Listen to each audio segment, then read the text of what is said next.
All right, we're back, folks. We're live. Welcome. We're going to continue our conversation that we've been having around how to set up a business process management system, if you will. Um, and that business process management system, I call it the 6MX strategy. It's a fantastic strategy to help you get started on understanding and how to manage an individual process that you may be the process owner of. So we can think about all these things that need to be done in the next year and how to get them done.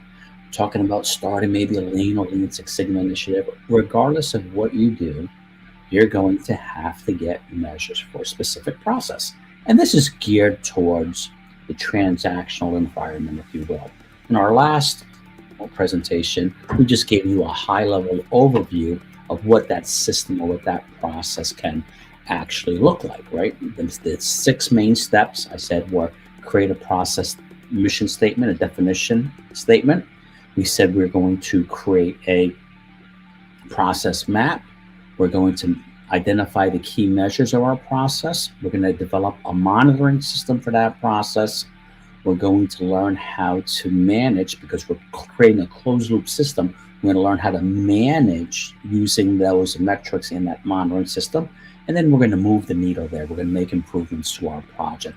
And I call that the 6MX strategy. It's a strategy that I had been extremely successful in using in the past. So in the past, I've used this strategy to make some quick and immediate improvements to processes. I didn't have to go crazy and do a lot of work. As a matter of fact, one organization that I was part of as a Lean Six Sigma Master Black Belt, they actually made this the standard. Instead of waiting to do project by project work, they decided we were going to take everyone's process, get all the process owners in a room and have them go through this exercise, so that when we did have to do a project in their area, at least we had a clear understanding of what the process was, the definition of it. We had a high level map of how that process functioned. We had the right metrics in place, because especially in the service world, come on folks, we in the service world, we know those processes aren't as good as they need to be, right? Have a way of monitoring those measures, right? Sometimes you see these processes and their metrics are nowhere near real time, right? So that's problematic, to say the least. So we want to make sure we have that capability. And then we want to make sure we can manage to those metrics. What are those metrics? How do we use them? How do we manage those metrics actually going forward? I'm going to move myself over here on that slide. So that's what this whole infrastructure is. If you just take the time to follow this methodology, just don't do anything crazy. Just exactly as we're laying it out, you are going to see some incredible results. Right. So today we're going to just talk about, what does that process mission statement look like? That's different than a business straight mission statement, right? That business mission statement is all cutesy. This is really about how we're going to work our process. Now, keep in mind, this isn't a whole class on how to do it. There's a separate course you can reach out to me on how to do this. But we're going to, I call it the 6MX framework, and it's understanding the mission statement. You can see here, I said mission statement. We're going to map that process. At this point, it's going to be potentially a high-level process map. We're going to develop relevant measures. Remember, I have an issue with this. A lot of times I see processes, they don't have process measures per se. They're measuring their suppliers or outputs, potentially someone else's process, right? They have all these alibi measures that aren't actionable. We're going to talk about creating a closed-loop system that we can control, manage, and understand. We're going to talk about monitoring our metrics and creating a halfway decent dashboard. What does that look like, and how do we interpret those metrics? We're going to use that dashboard to manage the process, and then, of course, move the process. When I do this for businesses or organizations, what I'll do is I'll quickly get everyone in a room and say, get all the process owners, let's quickly develop a process mission statement. Let's get a high-level map, 5 to 7 step process. These are the 6 measures. I provide 6 measures that I need to use to create a closed loop systems. We can have all the fluffy metrics and all the other stuff on the side, but we need the metrics that are going to help us manage our process and deliver the results for our customer. Developing the monitoring system can be tricky, right? So we're going to talk about how we can create some simple graphs and understand those graphs. And then I'll show them how to manage the process. Now, what I like to do is I like to get these first 4 steps done right away, and then we'll take some time. I'll have the managers managing and watching their metrics, and then we'll have a conversation about what did you see here? What could have we done? Is there something here that's an early warning indicator of another metric? It's a trick question because I know that. And then we're going to talk about how do we move these metrics going forward. All right, so does that sound like a plan? Let me see some questions. Yep, question. I'm going to hold off on the questions. You can put it in the chat window here, but yep, I do provide training and consulting on that. But right now, let's just focus on getting through these steps. So this is the high level understanding of this process definition statement, or this process mission statement, right? We want to understand the importance of this process mission statement and its goals. We want to have something that's clear and, a clear mission statement that's service-based, that we understand who the customers are. And we want to make sure we can get buy-in. At this point, we're working on your individual process. If we were working as a systems view, we would take a different approach and get a bunch of stakeholders involved and stuff like that. But at this point, let's assume you are the process owner and you need to have something rock solid in place for this coming year. So let's take a look at this. The first step here, right, is what we want to do is understanding the purpose of the process. Why does this exist? I cannot begin to tell you how many times I've went into an organization that said, hey, why does this process exist? People weren't clear about it. What's the goal of your process? I'm not really sure. How do you know if you're having a good day or bad day? I'm not really sure. Now, it's not that person's fault, right? That's up to us to ensure those people know what's going on. So we need to understand the main goal of our process, right? And it has to be customer oriented. It can't be some nebulous corporate target. There's all these other metrics and stuff going on in the organization to make the world a beautiful place, but we want to make sure we're delivering the products and services to the customers when they want it and when they need it. We need to make sure we're adding organizational value. You've heard me talk in the past about some of my streams about DOGE, right? The Department of Government Efficiency. I'm all in on that one, right? We want to make sure that the work that we're doing is effective and efficient. Effective means doing the right things. If it's something not worth doing, it's not worth doing well. We should stop doing it.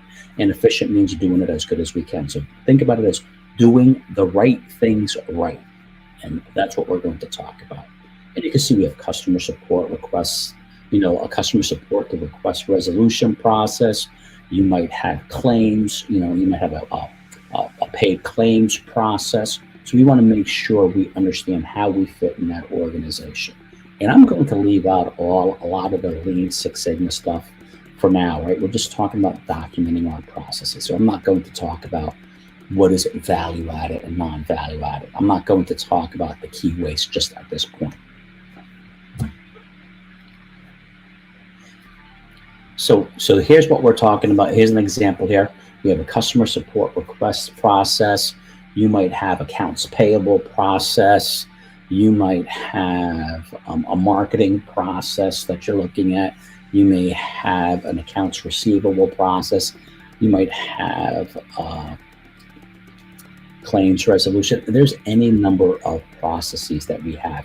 You need to make sure you understand how do you fit in the organization. And then, of course, who are the customers of our process and what are the expectations? That becomes a tricky question, especially if you're in the public sector. Who is the customer, right? Is the customer the legislative body that are dictating these standards and laws, and the people, the taxpayers are the product or the service? And it becomes a tricky question. We want to make sure we know who the customers are and what it is that we're expecting from them. And you might want to differentiate those. You might have internal customers and external customers. I treat all the customers the same. I used to in the past areas. Is this an external customer or internal customer? A lot of times, you as process owners never see the end customer, right? You're somewhere in the middle of a sequence of events that actually occurs. But it doesn't hurt to understand What does your downstream process actually need from you? You should be asking them, what do you need from me? What do you do with what I give you? And what are the gaps between what I give you and what you need? If you just ask that downstream process owner those questions, you're going to start to make significant improvements and make sure you're measuring the right things. And then we want to gather expectations and understand what it is. In Six Sigma, in the Lean Six Sigma world, they're in the very early days when Six Sigma was just about breakthrough performance, right? It's not as it is today, right? Today, it's been spun out into this continuous improvement model and, all this good stuff. In the day, it was strategic. It was breakthrough performance in certain key areas. We weren't doing these projects for every little group within our organization. And oftentimes we had to go out and talk to the customers, but this became a tricky situation where projects were taking too long because people were out talking to customers, external customers, and doing surveys. That took time, that took money. And more importantly, if it wasn't done well, you're changing the customer's expectations. If you interview them, they're going to think, hey, I just spoke to you. This is what I'm asking for.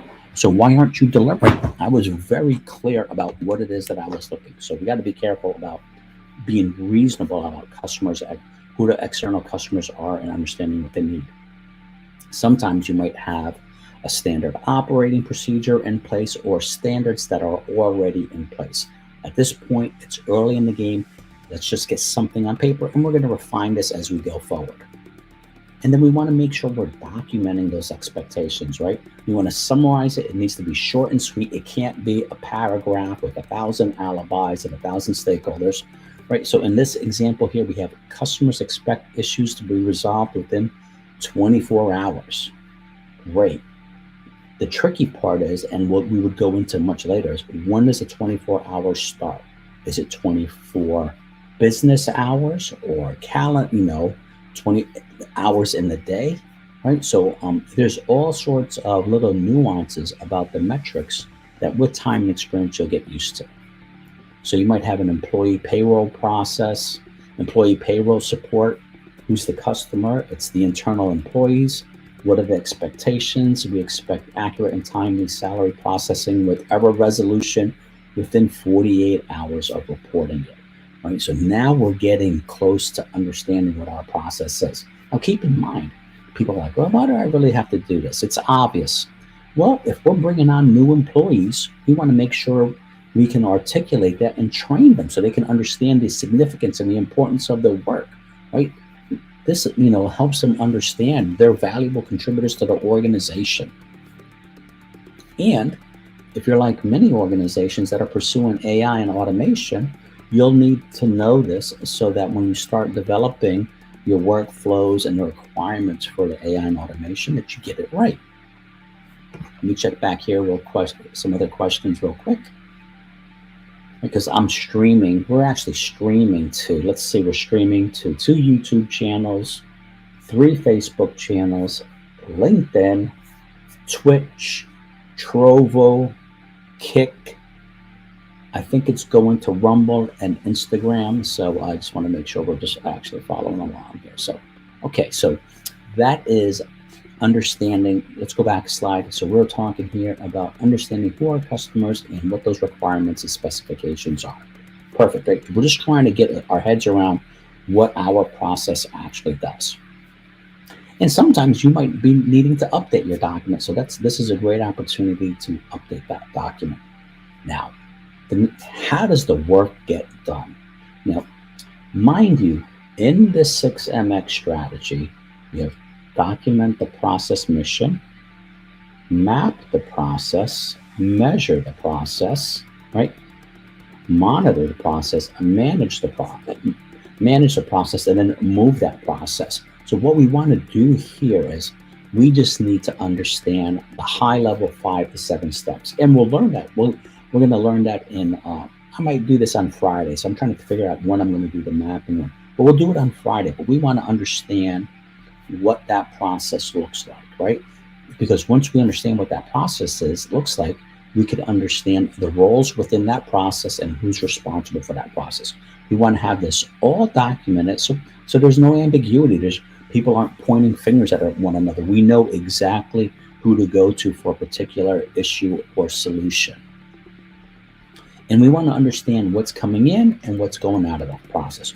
What are the key inputs and what are the key process outputs of that process? So we want to make sure we can describe that. So for instance, here we have processing customer refunds, right? So we're processing customer refunds. So we receive a refund request from a customer, we verify the purchase details, we approve or deny that request, we process the refund in the payment system, and then we might notify the customer that the refund has been complete, right? So that's helping us understand our process, the roles and responsibilities within that process, and it might also help us to understand key gaps that we're missing in that process, or key inputs or outputs, or maybe even a stakeholder, someone that has an interest in the work or the work that we're doing, or should be informed about the status of our work.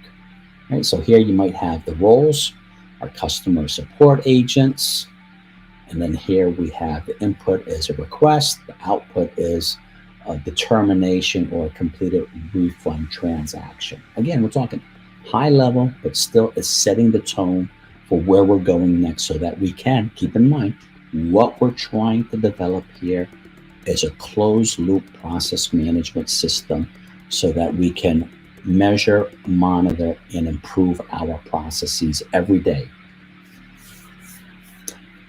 Let me just go back here real quick. I gotta change screens here to see any comments. Great. Yep. So I'm focused right now. There's a question here. Hey, Dan, what about manufacturing process and things like that? Right now, I'm focused in on the service side of things, the service operations questions, because that's frankly where I've seen the most issues, right? Manufacturers typically have people trained in production and operations management. In the service industries, typically we're promoting people into an operations leadership role without them really having all the skills and training that you might see in manufacturing. That understands, systems thinking, understanding the process, the data analytics, problem solving, detailed problem solving, and things like similar to that. So creating metrics. This is where we go crazy. Now, it's not uncommon, and I've seen this quite a bit, especially in the public sector and the government work, where the measures that people are reporting about their process performance has nothing to do with their process performance. They're reporting out on ancillary processes, something upstream. And I'm telling you, you think I'm being biased, but it's not uncommon. We are talking about creating measures to manage our process and workflow. HR metrics, those are great. Those go somewhere else. But that is not going to help us manage our day in and day out work that needs to be completed, and it's not going to help us to ensure we're satisfying our customers. I think about very 6 basic metrics that we're going to use. Those 6 metrics come down to incoming transaction volumes. In the previous course, I showed you what that looks like, and we're going to get more into that. So we're going to have on the left-hand side, we want to keep a run chart of incoming transactions, right? What's coming in? Are we seeing a spike? If we see a spike and we catch it, we might be able to adjust our workflow, our number of people, or shorten our breaks, or maybe work overtime so that we're not affecting the customer experience. Then we're going to have our backlog, or our work in process. These are all the transactions that are open. So right now we have our inputs, right? We have what's coming in. We have a backlog metric. So right now we know the backlog is everything that came in that has yet to be completed. Now that backlog metric should be treated like an aging report in finance. We want to know how old are those transactions in backlog. Maybe how many are 0 to 3 days old, 4 to 7 days old, something along those lines, because in the original concept of this 6MX system that I developed, I didn't have that aging report.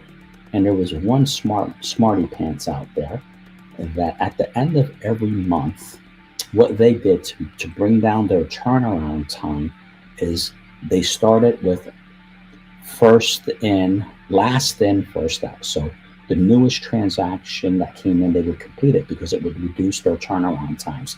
So they were gaming the system. So I had to put in this aging report to make sure that our transactions weren't aging out, if you will. And then we want to have the number of completed transactions. So we have the number that came in, we have the number that's been completed, and we have the work in process, right? We want to make sure our completion rates, if all of a sudden the number of transactions that are being completed are going down, we're like, oh no, we got a problem. Let's figure out what's going on, because everything else remaining constant, that might mean our backlog is getting bigger, or maybe our average turnaround time is getting bigger, right? So we want to keep a close eye on that. So we have the number of completed transactions, and then we might have the average turnaround time. On average, how long is it taking us to complete a transaction? Now, you've heard me, if you've ever followed me or been through my Six Sigma training, I say average managers report average metrics, right? Averages are interesting, but they're affected by outliers. You might decide we're going to go with a different metric, maybe the 75th percentile, right?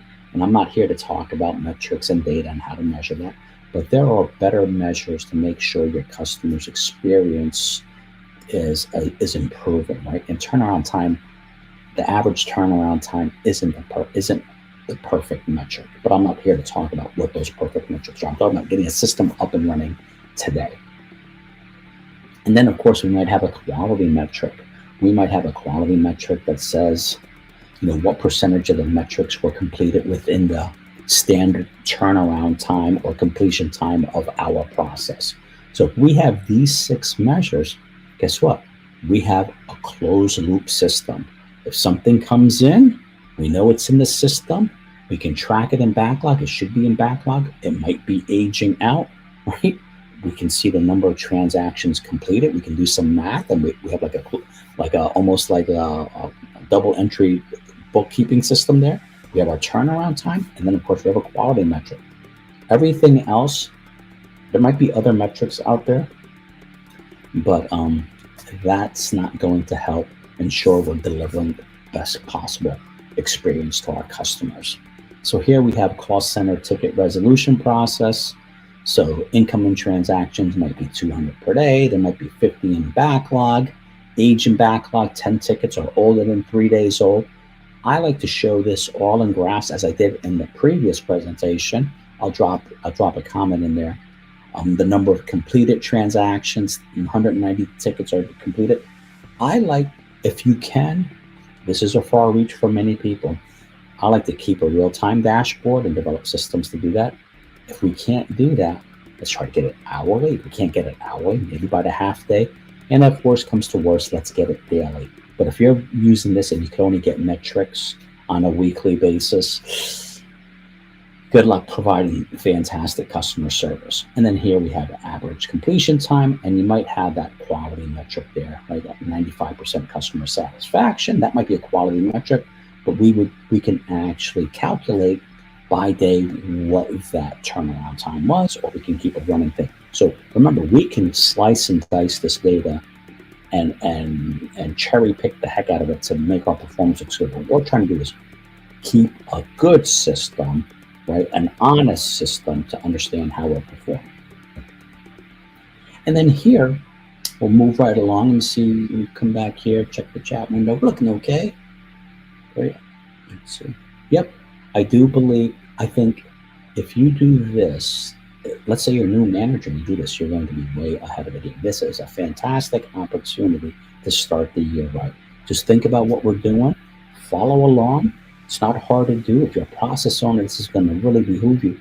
And you're going to see that once you get these metrics in place and understand what we're doing as process definition, now that you can see what's going on, you have visibility, you can have better conversations with your team to make sure they're doing the right thing, right? We're assuming they're doing the right thing, but we want to make sure they have tools and visibility into their processes. So for instance, if we see all of a sudden a spike in incoming transaction volumes and we're having a team meeting, we might say, hey, guess what, folks? We're going to have to cancel that team meeting. We got a spike in incoming transactions for one reason or another. We're not sure quite yet. but we want to make sure that those transactions don't age out on us.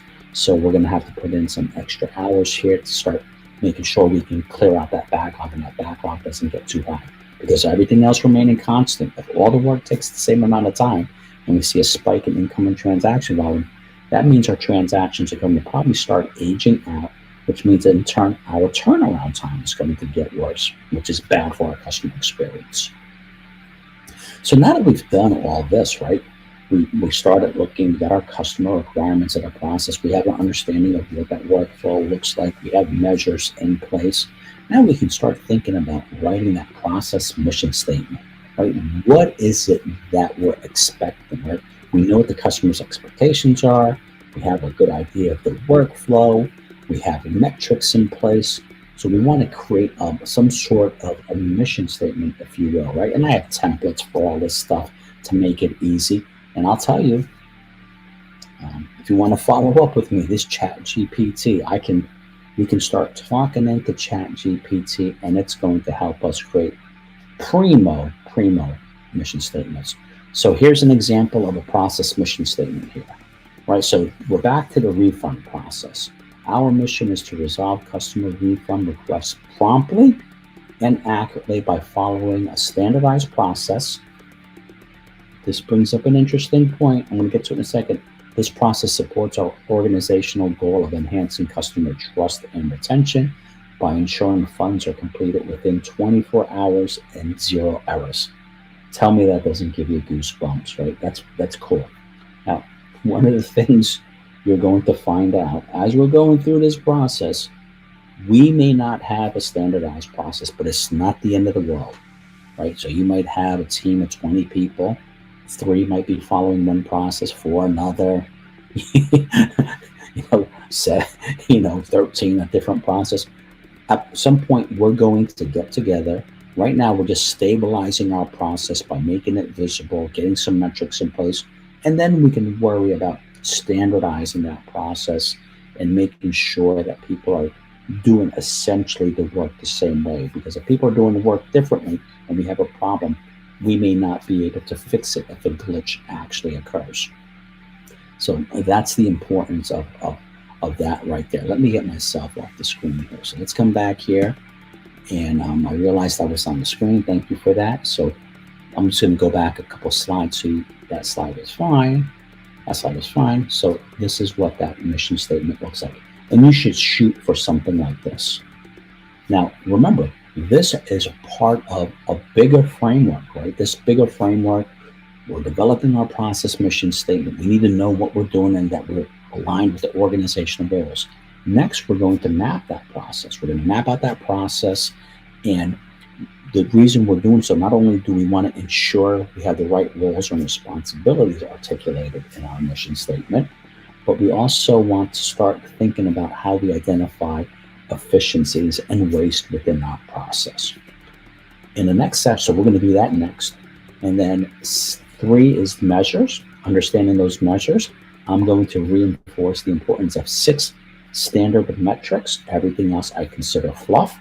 Not that they're not important, but these are 6 that we can have right out of the gate to keep laser-like focus on delivering a fantastic customer experience.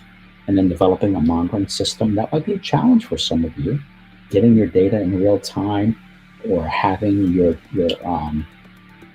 metrics in a manner that's visible. But guess what? You can use Google Sheets, Excel. There's all sorts of other tools that we can help do that. And then we're going to learn how to manage the process. I'm going to talk about creating a closed loop system. I'm going to give you some scenarios and see what you think of it, right? In this scenario, we had this happen. What do you think will happen to the rest of the system, and how would you manage that? And then, of course, we'll talk about some simple ways of identifying improvements after we let this resonate, right? So I like to put this in place, especially the first 3 steps, get it into place. We'll step back. The first 4 steps, mission, map, measure, monitor. I'm going to step back and take it easy. I'm having the process owner monitor those metrics and understand what's going on. And I say, okay, hey, now that we've been monitoring these metrics, what actions do you think we should take? If this happens, what would you do? Being really understanding and being data-driven and thoughtful about the work that we're doing. So in that next session coming up, I'm just going to talk about what is process mapping at the highest level, right? We're going to talk, why it's critical. We're going to understand some, the amount of detail we're going to go in. Remember, this is just getting our feet wet, up and off the ground. We're not going to create a 10-page what if this then type process map that's slowing down the process. This is meant to be quick, help us get an understanding of where we are, get a baseline, and then we can come back and make these improvements. So we're going to determine how to do these process maps, right? And then, of course, right, this was just the first step in a 6-step process, and it's creating that mission statement. And then, if you have any other thoughts or ideas, you can check out my, I have a strategy GPT. So if you're thinking about, how do I develop a strategy? What does my strategy look like? I can take a look at that.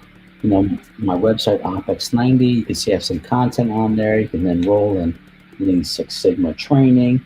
And then I have blogs. I have tons. I have probably 250 blogs out there. Everything from AI and automation in the Lean Six Sigma world to how, if I were running DOGE, the Department of Government Efficiency, what steps they can actually take. All sorts of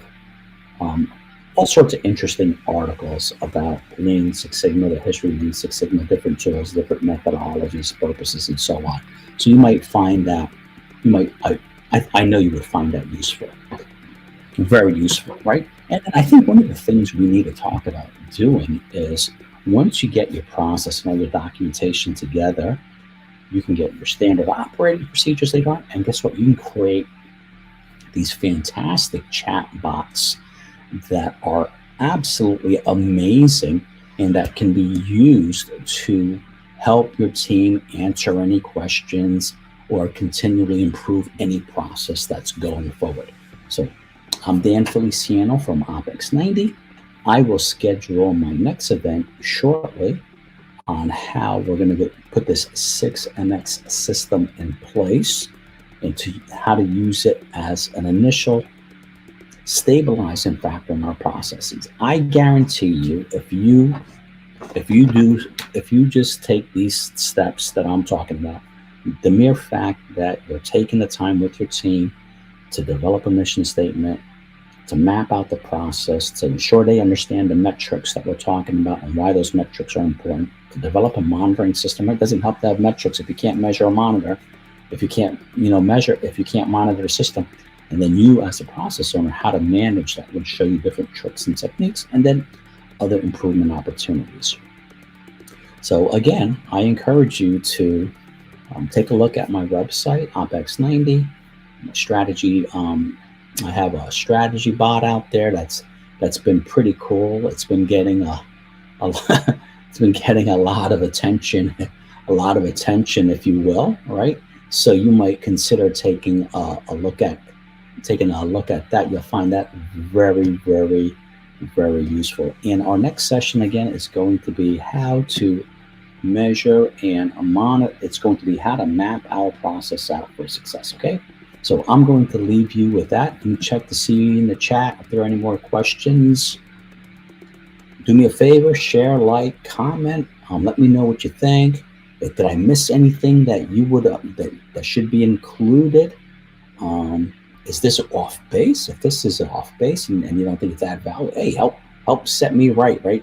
Feedback is the breakfast of champions, and I'm always interested in understanding